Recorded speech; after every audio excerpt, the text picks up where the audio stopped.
Hi everybody and welcome to our special Father's Day edition video. We're here in Whitby, a new location, different backdrop as you can see. We're here visiting my father-in-law who happens to be Matt's dad. What do you know? So we're Father-in-law, Matt's dad. It's crazy. Makes sense, yeah. Excellent. So we're just here to chat all things board games, of course, and talk about some awesome memories and just to really just celebrate dads and board gaming. Yeah. So, yeah. Well, why don't you give us a little background? What were some of the first games that you had a chance to play when you were a kid? When I was a little boy, a long time ago, in a land far away. Well, that sounds like a movie title.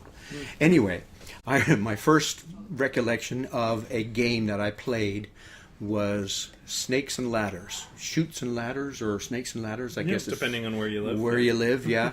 Snakes and Ladders, I played that as a kid. And I remember a card game I remember playing with my parents when I was quite young, card game called Flinch.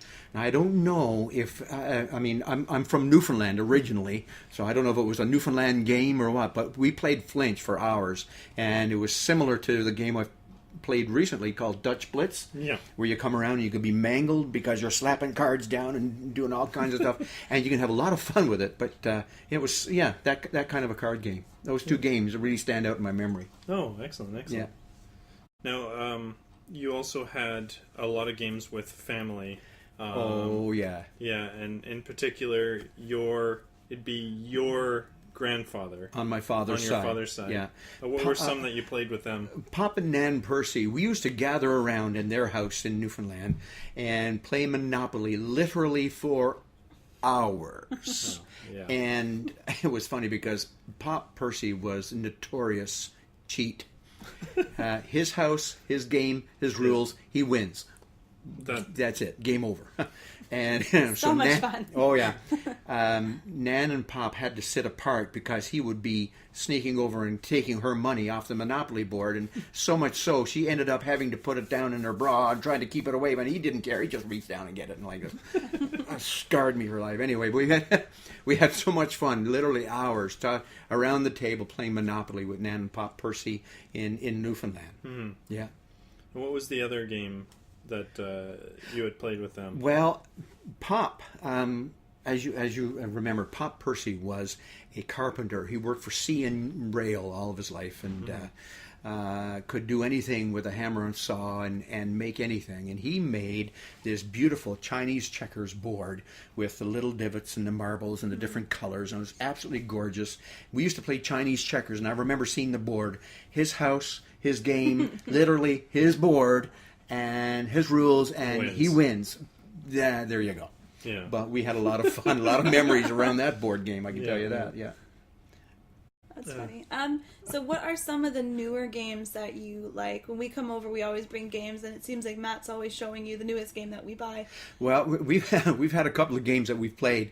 There was one, Pandemic. I think we played that. Yep. We played the one with about the dinosaurs. Dinosaur Island. Dinosaur Island. I really like that one. Make your own Jurassic Park kind of thing. Make your own Jurassic So Park in your kingdom. And I can't remember now who won that game. I just kind of... Oh, yes, I did. My house, my table, my rules.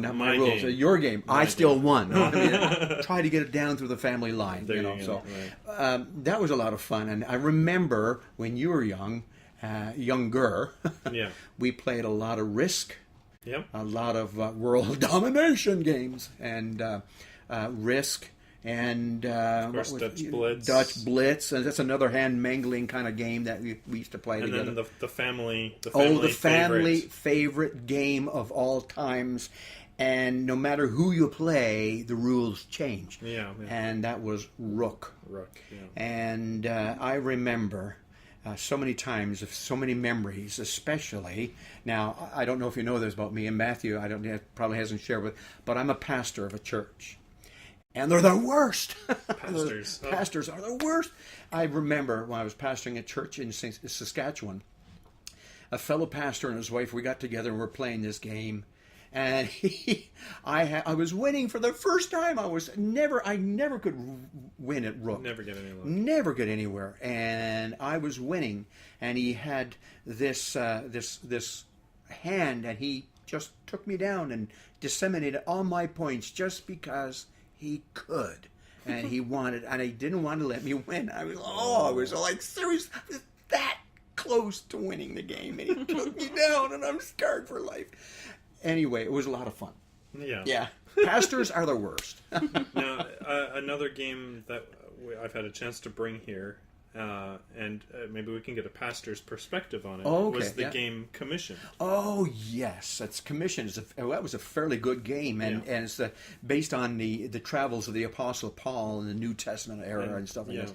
And it was actually quite neat to see the different maps and stuff, and you could actually have your Bible along with it, and you could almost follow along with the exploits of the Apostle Paul to even to the point of martyrdom. I mean, there were so many different things that they went through, and spreading the gospel through the early Christian church era. Mm-hmm. Now we've got we backed their next game on Kickstarter, so we'll have to bring that. It takes place after Christ's death as well. Okay. Except it's closer to Risk. Oh. You've got the 4 factions vying for control. You have the Jews. Excellent. The Jews want Israel. Okay. Because Yeah.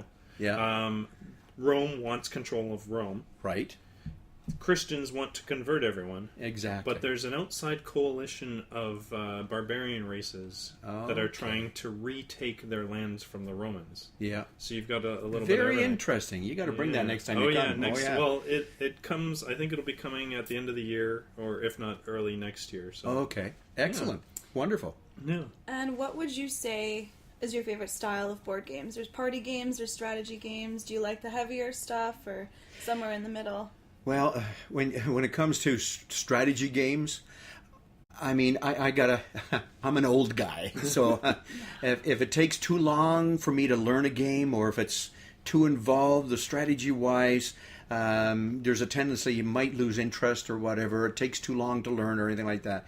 But if it's a simple, the learning curve is not so drastic, and it's a simple game I can relate to and get into it immediately, then you can have a lot of fun. Yeah. Some of the party games we've played, I mean, there's so many games that my father played, and you remember those, with the salt shakers, the whole. Man, it was hilarious. Some of the games were kind of loud. You come back with a migraine, but I mean, we had a lot of fun, a lot of memories. Yeah. Strategy games, I do like strategy games if there's not a steep learning curve, but it's all about getting people around the table, getting them off their iPads or off a computer, and to mention your name of your group, Cardboard Koinonia. Koinonia is Greek for the word fellowship. And if you can have fellowship around a table, be it in a family meal, or a family board game, go for it. Cardboard Koinonia is the way to go. Yeah, and you would say that amongst those are your favorite qualities of games and what they bring? Yeah, the favorite qualities of games is getting everybody around a table and just being together as a family, being together as a husband and wife, being together, whatever. It's the together stuff that makes it, right? Yeah, unplugging for a little bit. Unplugging, exactly. Yeah, exactly. So important. And you talk about these kind of traditions. Like, I didn't really play Rook. My parents did when they were younger, before I was born, and with their friends. And I started dating Matt, and he said, well, this is how we play Rook, and these are the rules. And then we always played, so it's passing on these traditions and the whole my house, my rules, I win kind of thing. I still lose. Even though it was my house, my rules, my game, I would lose. And it's just fun to have that. Like, my parents played games, and you guys played games, and now we're playing games. And if we have kids, we want to pass it on to them. It's just cool to have those memories attached to them. Yeah. Lifelong, special. Lifelong memories, and sure. They'll never leave you. Mm-hmm. No, yeah. Well, I don't know if we have anything else. Like if any of you have played, Flinch, Dutch Blitz, Rook, Chinese checkers. Yeah. Please, let us know if you've played these, what you think of them, in the comments. Like our videos. You can even subscribe to them now. Yep.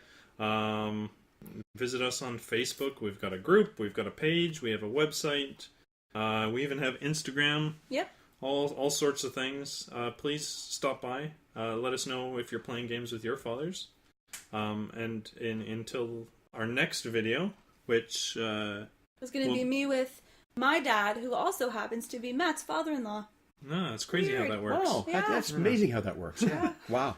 So thank you so much for watching, and happy Father's Day to all you dads out there, and to all you men who have a positive influence on people, on younger people, and have just a role in someone's life. I'm sure you've touched someone's heart in many ways, even if you're not a dad. So we appreciate you. We celebrate you. Go out there and play a board game and have fun together. Sweet. All right, thanks for coming Bye. by. Thanks.